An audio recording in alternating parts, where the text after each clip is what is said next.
여러분 안녕하십니까? 경제 현장 오늘입니다. 상속세의 불합리한 구조를 고쳐야 한다는 지속적인 요구가 있어 왔죠. 정부도 이에 공감하는 모습이었는데 추경호 경제부총리가 올해는 상속세 개편을 하지 않겠다고 밝혔습니다. 상속세 전반을 개편하자니 조정할 부분이 너무 많다는 게 배경인데요. 하지만 세수 부족과 총선을 앞두고 정부의 셈법이 복잡해진 것 아니냐 이런 분석도 이어지고 있습니다. 정부와 정치권을 달구고 있는 또 하나의 이슈죠. 후쿠시마 오염수 방류 논란. 여야가 어제 오후 후쿠시마 오염수 청문회에 전격 합의를 했지만 여야 대표가 각각 일본과 중국 대사를 만나는 등 정반대의 외교 전선을 펼치고 있어서 과연 우리 정부와 국회가 한 목소리를 낼 수 있을지 의문입니다. 금요 경제 토론, 오늘은 미뤄진 상속세 개편, 그리고 후쿠시마 오염수 방류를 둘러싼 쟁점들 자세히 짚어보도록 하겠습니다. 유튜브 실시간 댓글 언제나 환영합니다. 좋은 의견, 질문 주시면 토론에 반영하도록 하겠습니다. 경제 현장 오늘 지금 시작합니다.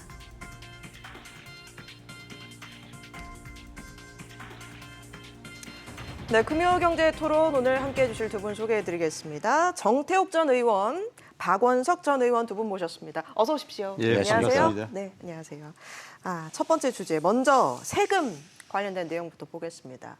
정부가 자동차 개별 소비세 인하 5년 만이죠. 종료를 하기로 했습니다. 반면에 관심이었던 상속세, 법인세, 부동산세 이런 부분들은 이제 개편을 조금 미루기로 했어요. 이 두 분의 의견 좀 들어볼 텐데 우선 정 의원님 어떻게 보십니까? 예, 지금 4월 말까지 우리가 34조 원이라는 큰 액수가 그 세금이 이제 펑크가 났지 않습니까? 예. 그러니까 이제 세금에 관련된 중요한 과제이기는 한데 장기 과제인 상속세라든지 뭐 법인세 이런 거 개편을 지금 당장 서두르기보다도 당장 그 줄어든 세수를 조금 만회하는 데 더 관심이 있지 않느냐. 네. 그렇게 하니까 뭐 어떻게 보면은 불가피한 측면도 있고 또 한편으로는 내년에 이제 총선을 앞두고 있기 때문에 또 이 국민들의 어떤 뭡니까 예. 불필요한 논란에 휩싸이기가 싫다. 그러나 아마 정무적인 고려도 있었지 않았나 그렇게 생각을 합니다. 예. 세수 감소 어쩔 수 없는 결정인 것 같다라고 의견 주셨는데 박 의원님 생각은 네, 어떠세요? 정 의원님 말씀에 저도 공감하고요. 지금 세수감을 부르는 법 개정은 올해 정기국회에서 아마 어려울 겁니다. 지금 그 1분기 이 세수를 보면 역대급 사실은 세수 결손이 일어나고 있는 거거든요. 예. 34조 원 전년 대비 덜 거쳤고 세수 진도율도 전년 동기 대비해서 많이 떨어져 있어요. 지금 34%밖에 안 되는데 과연 올해 정부가 예상했던 국세 수입을 거둘 수 있을지조차 지금 의문시되는 상황이어서 예. 어쨌든 정부로서는 세수감을 부르는 법안을 일단 다 고려하고 보자. 근데 이런 결정을 내린 것 같은데 근데 이게 이제 근본적인 대책은 아니거든요.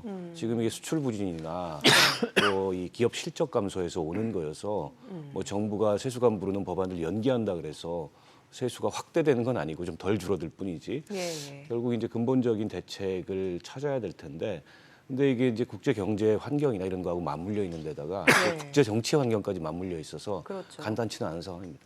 알겠습니다. 상속세만 조금 뜯어서 보도록 하겠습니다. 그동안 정부와 여당 쪽에서 우리나라 상속세율이 세계 최고 수준이다라고 하면서 좀 개편이 필요하다는 거는 공감을 했었잖아요. 예, 민주당 그런데 쪽에서도 올해는 왜 어렵다라는 입장인 걸까요? 지금 현재 이제 세금의 그 세수 펑크가 많이 났는데 그래서 일부 세수를 감면하던 거를 감면하지 않겠다 이렇게 전체적으로 세금을 사실상 조금 증액시키는 쪽으로 가는데 예. 상속세 개편은 기본적인 방향이 상속세의 부담을 좀 줄여주자는 것이 아마 큰 취지거든요. 네. 그렇기 때문에 그거를 같이 이야기한다라는 거는 그렇게 적절하지 않다고 판단했을 가능성도 하나 있고 네. 또 상속세 개편 문제는 단순히 세율의 인하만 문제가 아니라 예. 상속세 전반적인 근본적인 이제 개편을 해야 되는 측면이 있습니다. 지금 현재는 유산을 총액을 두고 이제 과세를 하는 그런 방법인데 네. 지금 이제 검토되고 있는 거는 이 자녀가 5명이라 하면 5명 개개인으로 20%씩 받는 걸 기준, 네. 자기가 받는 걸 기준으로 세금을 이제 그 매기는 쪽으로 이렇게 예, 지금 예. 검토가 되고 있기 때문에 그거를 그런 굉장히 많은 검토도 돼야 되고 그러면 할인율이라든지 뭐 이런 거 굉장히 이제 많은 검토가 돼줘야 되기 때문에 예. 급격하게 지금 총선을 앞둬놔 놓고 또 다른 세금은 지금 사실상 올리고 있는 상황에서 예. 이런 세금 깎는 문제를 갖고 이제 논란을 하기가 아마 상당히 그 부담이 됐지 않을까 저는 그래 생각하고 그러나 이제 그 이거는 민주당 그 젊은 의원님들도 예.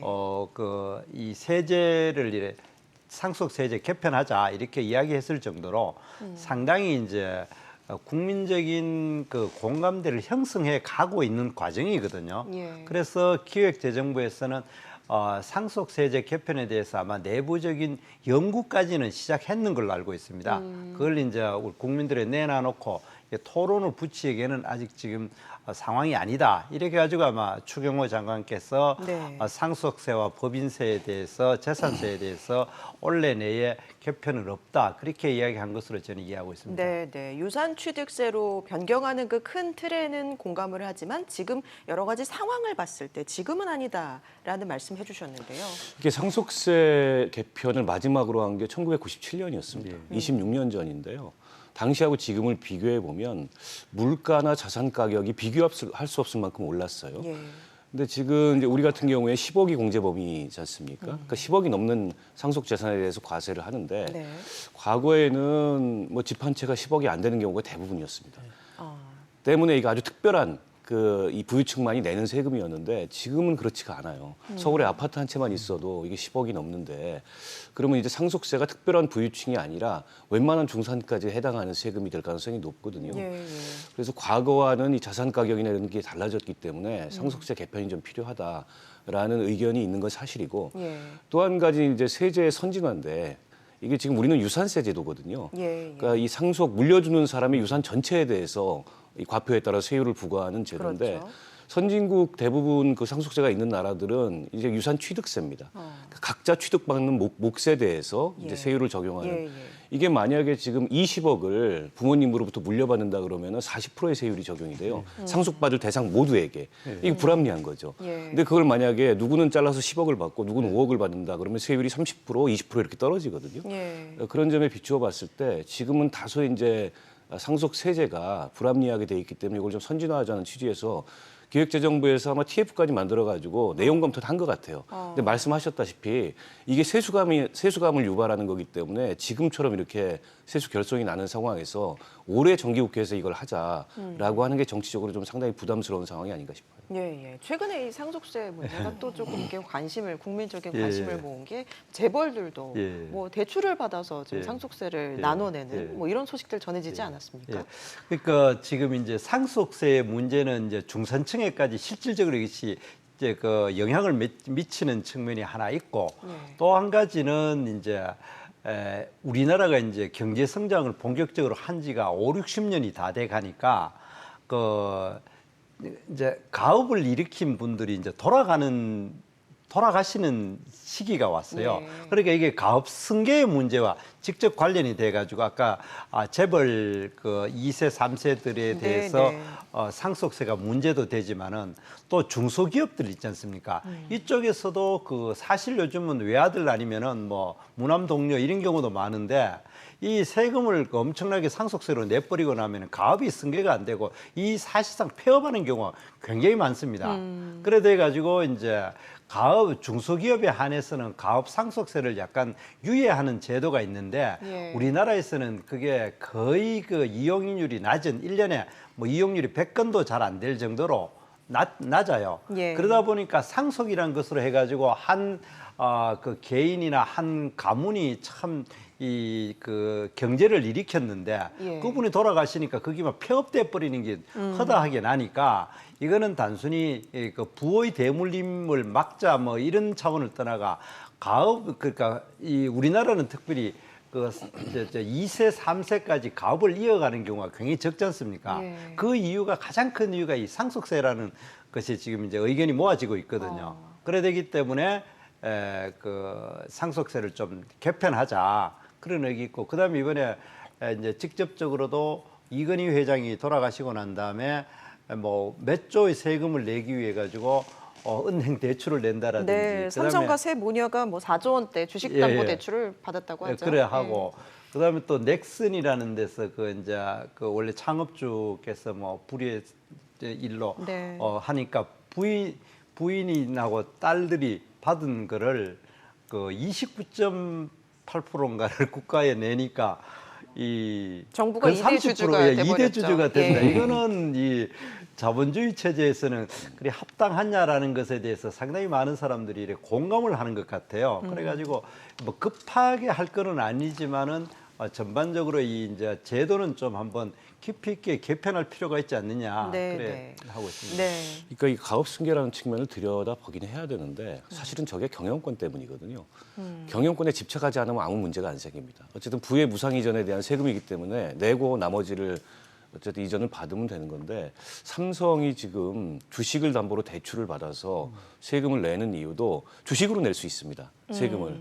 근데 주식으로 냈을 경우에 이제 지배구조에 문제가 발생을 하고 경영권 문제가 발생하기 때문에 그렇게 못하고 그걸 담보로 대출을 받아서 세금을 내고 있는 건데 그렇다 하더라도 저는 뭐 상속 세율 특히 경영까지까지 포함한 대주주는 60%까지 최고 세율을 내잖아요. 예. 근데 그게 과연 적절한가 앞으로도 이런 점은 검토해 볼 필요가 있다고 보는데 그렇다고 해서 상속 세제 전반을 없애거나 이러긴 좀 어렵다고 보고 대한민국 국민의 정서상 예. 그리고 이제 중소 중견 기업에 대한 가업 상속 공제는 가업 상속은 지금도 공제 제도가 있습니다. 물론 이제 공제 그 폭이 너무 좁지 않냐. 좁고. 근데 이걸 이제 지속적으로 사실은 확대해 오고 있어요. 근데 거기서 말하는 이제 그 중소 중견 기업이라는 게 실은 규모가 꽤 큰 기업들, 업계 1위에 해당하는 이런 기업들도 있어서 과연 그런 기업들한테 기업에 특혜를 주는 건 모르겠는데 대주주한테 특혜를 주는 게 맞느냐 이런 논점은 또 별도로 있다는 거죠. 왜냐하면 기업은 법인이기 때문에 그 이 상속세를 감면해 주는 것은 그 법인에 대한 혜택을 주는 게 아니고 법인의 대주주에 대한 혜택을 주는 거거든요. 이게 무슨 기업 지원 제도냐라는 또 비판도 있어서 여러 가지 토론할 논점들이 많다고 봅니다. 네. 정도의 차이는 있습니다만 여야 모두 상속세 개편의 필요성에는 공감을 하고 있는 분위기인데 그런데 정부에서 이제 세수가 부족한 상황이란 말이죠. 예. 이 세수 부족의 이유가 뭔가요?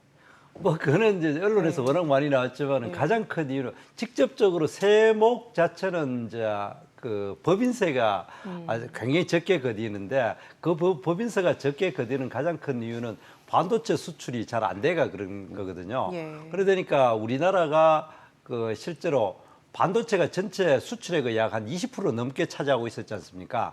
그게 지금 여러 가지 사용으로 그 반도체에 대한 세계적인 수요 자체도 줄어들었고 또 미국과 중국 간에 그 뭡니까 패권 경쟁을 하는 동안에 네. 그 뭐 우리 저 삼성전자 같은 경우에 중국에다 반도체를 많이 못 팔게 하는 이런 문제까지 엽서가 있고 그다음에 이제 전반적으로 그 이제 세계적인 경기가 나쁜 이런 네. 측면이 이제 엄치가 있는데 그래도 가장 직접적인 거는 반도체 경기가 안 좋고 반도체 경기가 안 좋기 때문에 법인세가 덜 거치고 예. 그렇기 때문에 이게 이제 펑크가 났다. 그래서 이제 거기에 대한 그 전망에 대해서도 헷갈리는 게 반도체에 대한 호황이 오면은 뭐 이 문제 해결될 거다라는 좀 낙관론도 있고 그러나 이게 구조적인 문제다 이렇게 이야기하는 분도 있고 뭐 예. 여러 가지 있습니다만은 그러나 어쨌든 직접적인 원인은 반도체와 법인세 때문이라고 할 수 있습니다. 법인세가 가장 감소분이 크긴 한데 뭐 부동산이나 부동산 양도세, 뭐 상속증여세, 증권거래세 이런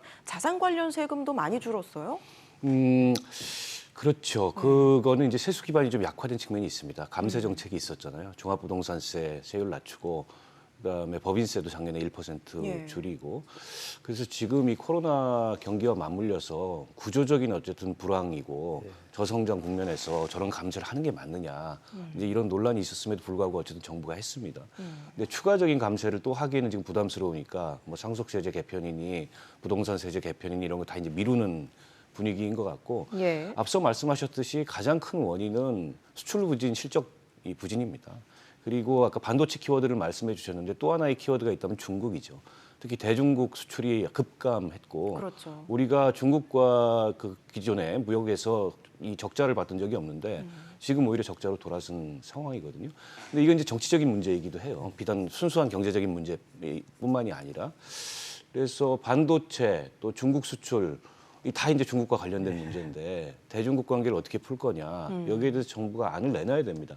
이 정부 들어서서 이 뭐 가치 중심의 외교 이러면서 한미일 간에 이제 외교는 굉장히 강화됐고 또 한미 동맹 지난 정부 때 망쳤다.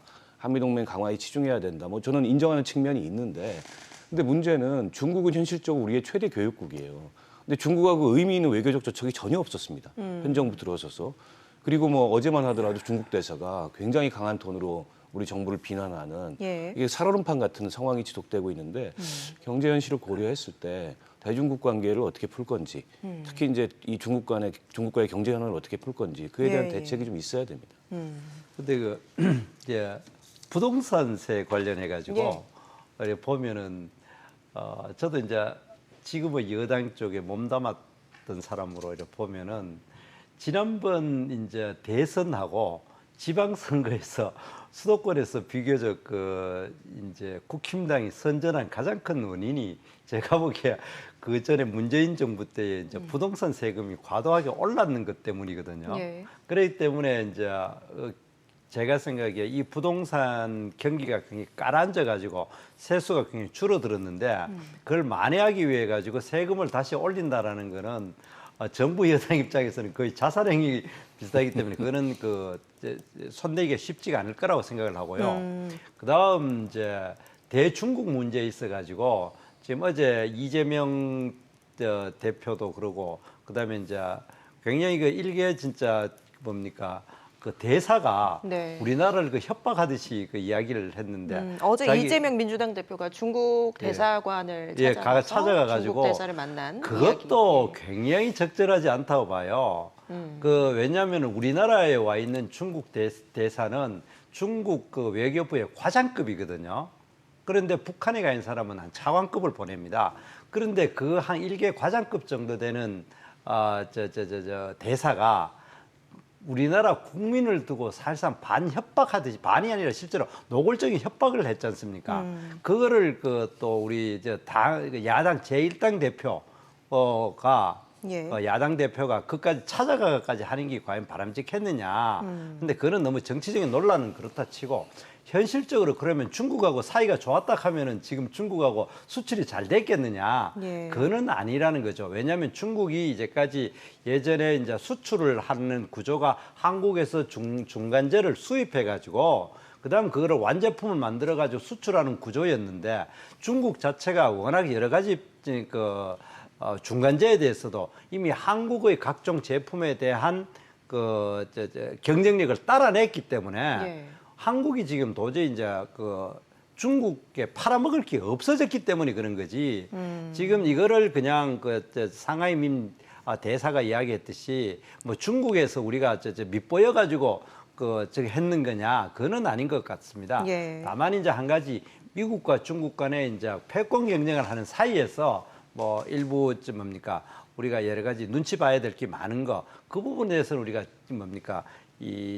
직시할 필요가 있지만은 예. 그러나 기본적으로는 중국의 경쟁력이 올라왔기 때문에 당한 어쩔 수 없는 현상이기 때문에 우리가 산업적인 측면에서 정치적인 면 말고 좀 더 과감한 구조조정을 하고 그리고 또 규제 완화를 하고 그리고 또 수출선을 다변화하는 이런 이제 종합적인 정책이 이루어져야 된다. 저는 그렇게 생각합니다. 이걸 가지고 정치적인 쟁점화 시켜서는 안 된다고 생각을 합니다. 예. 어제 민주당 이재명 대표는 중국 대사관 가서 중국 대사를 만났고 김기현 여당 대표는 국회에서 일본 대사를 만났죠. 여야 대표의 좀 상반된 행보 어제 어떻게 보셨습니까? 아니 그러니까요. 이게 참 그 여야가 협치가 안 된다 그동안에 여러 이제 문제의식이 있었는데 협치가 안 되는 것부터 어떻게 저런 모습까지 보이나 싶은 생각이 있고요. 동일한 주제를 놓고서 후쿠시마 오염수 문제를 놓고서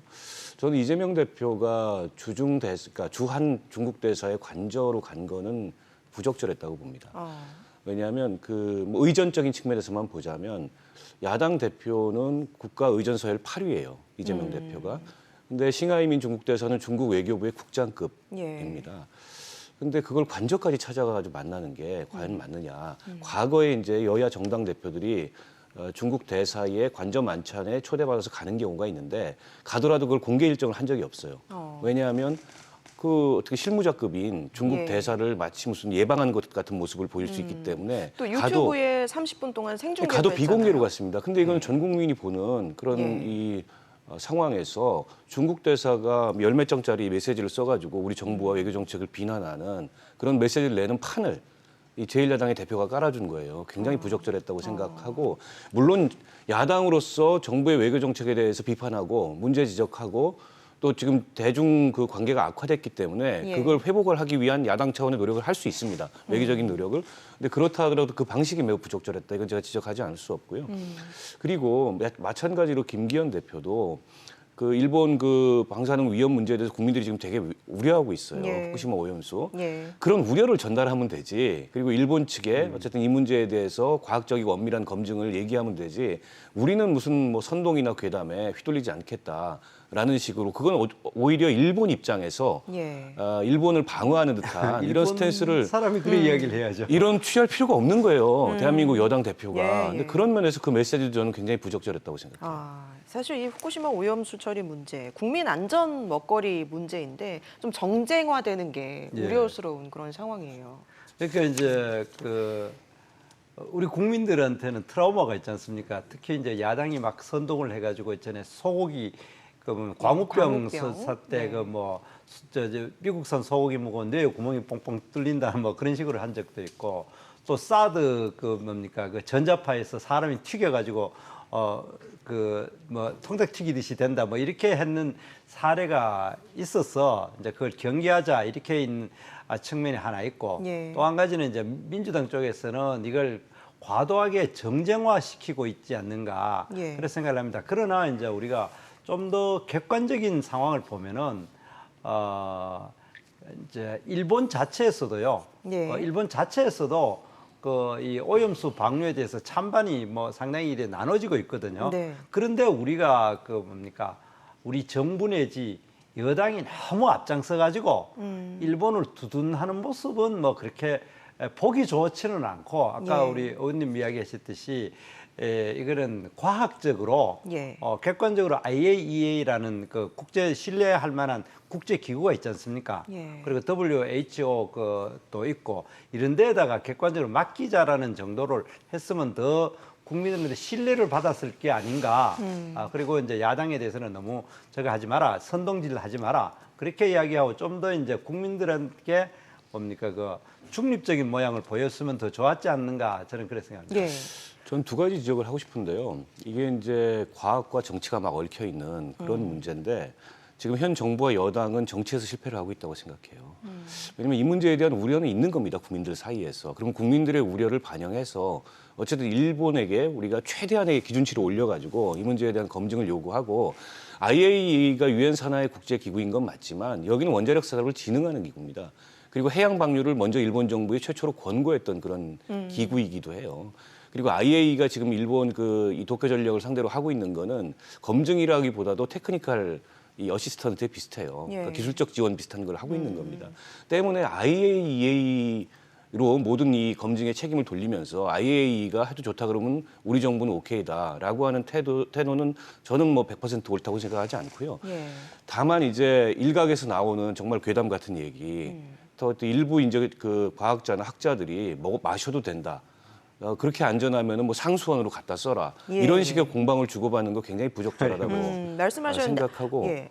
일부 학자들 같은 경우에 굉장히 무책임한 얘기를 하고 계세요. 이게 무슨 몇 년이 아니고 5개월만 있으면은 우리 해역으로 예. 그 해수가 유입된다. 근데 전혀 과학적으로 근거가 없는 얘기거든요. 그런 얘기는 마땅히 경계해야 되는데 야당은 또 너무 그런 얘기에 쉽게 올라타가지고 이 문제에 대해서 대책 없이 어쨌든 뭐 집회하고 문제 제기하는 경향이 없지 않아 있어요. 예. 그래서 저는 서로 간에 조금은 좀 뭘 잘못하고 있는지를 검증을 해보고 예. 오히려 국민들의 우려를 가라앉히는 방향의 대책이 뭘까에 대해서 예. 머리를 맞대야 되는데 그런 모습이 안 보이고 있어서 다소는 아쉽습니다. 예. 지금 화면에도 나가고 있습니다만 조금 전에 다시 보여주시겠어요? 앞서 영국의 모 교수가 오염수를 마실 수 있다 이런 얘기는 나왔었는데 국내 학자의 관련 발언은 처음인 것 같아요. 의원님. 예. 보시면서 어떤 생각하셨습니까? 글쎄, 저분이 이제 저 발언을 한 거를 그 뒤에 자세히 읽어보면은 예. 몇 가지 뭐 논거를 가지고 있더라고요. 그러니까 이제 이 희석했는 것에서 나오는 것, 이제 그거를 뭐 여러 가지 세슘이라든지 이런 거를 처리를 다 하고, 그 다음에 이제 삼중수소에 대해서 남아있는 것을 또 몇 배로 이렇게 희석을 시키고, 예. 그랬을 때의 이제 잔류 농도가 네. 바나나 한 개 먹는 것에 4분의 1 정도밖에 되지 예, 않는다. 그러니까 북태평양 거쳐서 예. 우리 해역까지 예. 오면은 예. 그 시료가 예. 극히 적어진다. 이런 뭐 그 얘기였죠? 정도가 됐기 때문에 그걸 마셔도 좋다라는 그런 뜻을 한데, 저분이 그래도 굉장히 이제 언론에서는 선정적으로 나왔지만은, 그러나 그 말 끝에 정확하게 뭐라 했냐 하면, 그러나 조건이 있다고 하면서 예. 과연 그것이 일본 정부와 도쿄 전력이 그렇게 이야기한 것에 대해서 객관적인 검증이 그렇게 이야기한 것에 객관적인 검증이 맞는지는 검증할 필요가 있다, 그 이야기를 했거든요. 예. 그렇기 때문에 이제 실제로 일본 정부와 또 도쿄 전력이 그렇게 이제 이거 희석하고 그다음 뭐 여러 가지 또 사전에 이제 거른다 그러죠. 그 SL 뭐라 그러던데. 알프스. 예. 그걸 거르고 나면은 굉장히 줄어든다는데 과연 그게 맞느냐? 거기에 대해서는 우리가 검증을 해야 되고, 그래서 오히려 우리들 정부에서는 저렇게 그 괴담을 서로 막 주고받고 하는 것보다도 검증 절차에 오히려 우리나라 과학자나 우리나라 정부 관계자가 참여하는 쪽으로 예. 우리가 의견을 모으는 것이 객관적으로 더 안전하지 않느냐, 이래 생각합니다.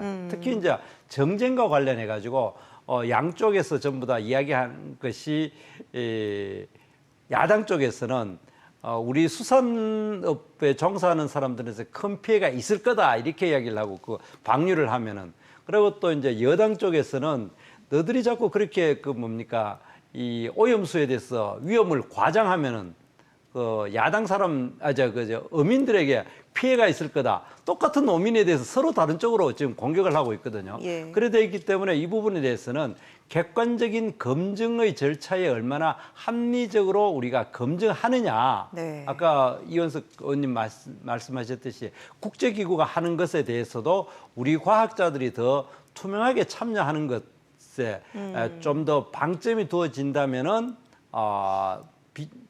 비생산적인 논란은 예. 좀 줄어들지 않겠는가, 그런 생각입니다. 우리 정보 시찰단도 일본 가서 조사 마치고 시차를 돌아왔죠. 갔는데 예. 실제로 이제 거기에 대해서 지금 현재 방류한 것까지만 돼 있지, 그게 실제로 이제 얼마나 됐는지까지는 아직 점검을 하는 건 아니거든요. 그러니까 말 그대로 이제 시찰이었지, 우리가 뭐 예. 시료를 갖다가 예. 채취해가지고 검증할 수 있는 형태의 방문은 아니었기 때문에 저런 시찰이 일종의 이제 알리바이성으로 진행된 거 아니냐, 이런 비판이 있을 수밖에 없고요.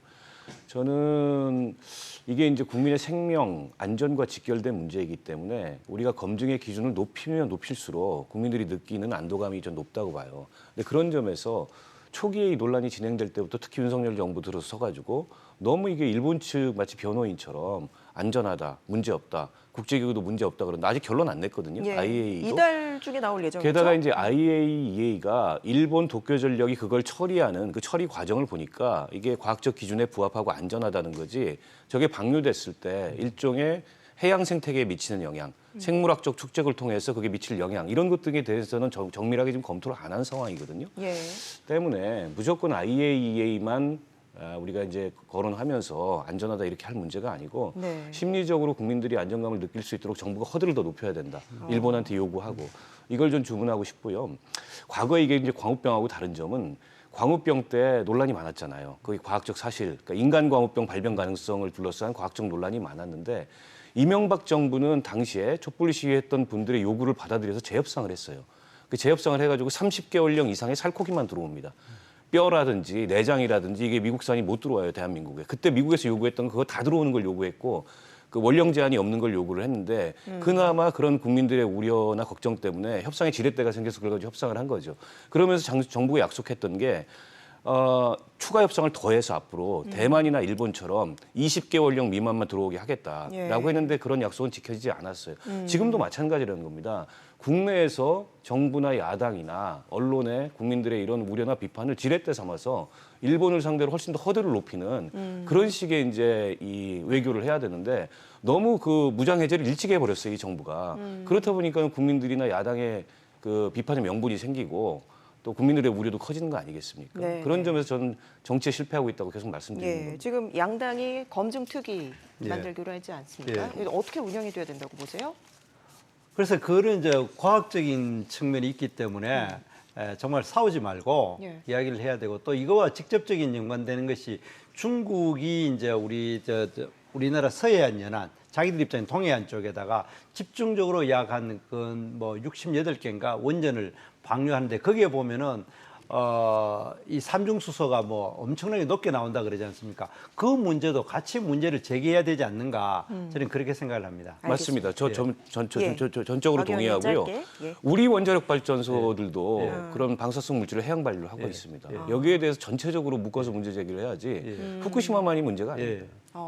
그러니까 알겠습니다. 합리적으로 이게 문제를 제기해야지 친일이냐 반일이냐라는 거기에 대해서 감정적으로 자꾸 접근을 하면 할수록 그러면 다음에 문제가 됐을 때에 우리나라가 방류하는 문제는 어떻게 되느냐, 그래 중국에 대해서는 가면 어떻게 할 거냐, 뭐 이런 식으로 굉장히 꼬일 수가 있기 때문에 좀 더 객관적으로 우리가 이걸 접근해야 된다 생각을 합니다. 알겠습니다. 오늘 두 분 말씀 여기까지 듣도록 하겠습니다. 지금까지 박원석 전 의원, 정대욱 전 의원 두 분과 함께했습니다. 고맙습니다. 예.